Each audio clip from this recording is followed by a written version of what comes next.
Hello gamers, today we will see how to install the DarkOS on R36s and R36s clone. In this video, we will focus only on DarkOS installation. A detailed video guide has already been uploaded in this channel. First, we need to remove the OS memory card. Now, we will insert it into the PC via a chip or a good card reader. A poor quality card reader can damage your memory card, so use a good one. Now in this part we need to download the main operating system. Just simply go to the DarkOS official GitHub page. The link will be attached in this video description. Now click release and you will find all edition in this section. I downloaded DarkOS RG351 MP. Now select both file and click 7-zip and click extract here. It will take some time to extract. After extraction, you can delete the download files if you want. We only need the image file. So in my case, I'm deleting the 2 download files and keep the image file. Now launch the Rufus. Also you can use image to disk imager. Now insert the SD card. As you can see, I am using 32 GB memory card for the operating system. Now select the image file, keep as usual configuration and press start to flash.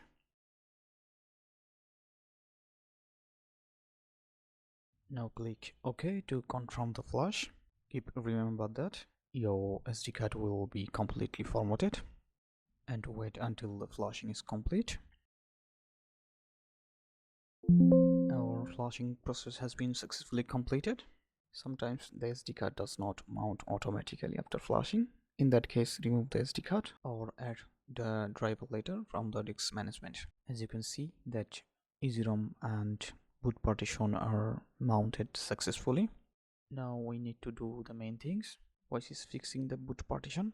We need to replace or rename some data. So go back and download this file, or you can extract the boot partition from ArkOS 4 clone. Now extract this file using WinRAR or 7-zip, or if you already have the boot partition, you can open it.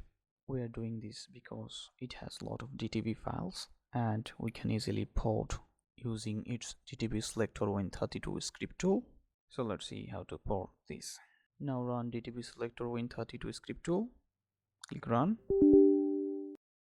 After launching, you can see some instruction. Now simply open this website link. This link is attached to the description. This site is mainly used to identify the DTB files. You can identify the clone or the real one using the device DTB file. If you don't know your DTB file, you have to manually generate the boot files one by one using DTB selector Win32. As you can see, it identifies DTB type. Now press enter. Now select clone R36s, type 5 and press enter. My console use type 2 without amplifier. You can use type 4 or 5 panel if you don't know about your DTB, or use other type from the main menu. Now press 4 and it will generating the boot files. Now type on to set the English language to the DTB.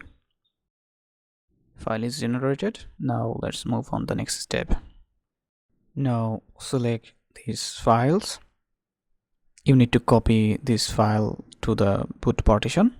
You can back up the boot partition from the OS SD card before modifying anything, so that it can help to replacing procedure. Now copy these 3 files from ArkOS 4 clone to the SD card boot partition and click replace. In this step, you need to rename the copied file with the DarkOS original boot file. You simply copy the name of the boot file, then delete or put a backup extension and rename the copied file with that name. And don't forget to put the .dtb extension. I accidentally forget to put the .dtb extension. Now you need to rename ArkOS for clone U-boot to RG351MP U-boot. Our work is done here. Let's install the DarkOS now. And we're back in the console. First, we will remove the game or the ROM SD card for safety. Okay, now insert the OS SD card. Now press power button to power on the console. If you don't see anything in the screen, you need to change the panel file or the DTB files from the previous instruction. As you can see, it's successfully booting and start installing. In the time you don't need anything to do, just wait until it's finished. Since you don't have to do anything during the installation, and if nothing appears on the screen, be patient and wait for a while. If the red light is on, change the DTB file and try again. If it doesn't, try changing the DTB files after about 15 or 20 minutes, because forcefully power off may interrupt the installation.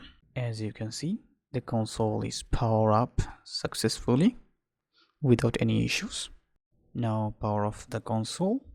After powering off, now insert the ROM's or game's SD card. Now power it on again. And as you can see, all games loaded successfully. Thanks for watching. See you in the next videos.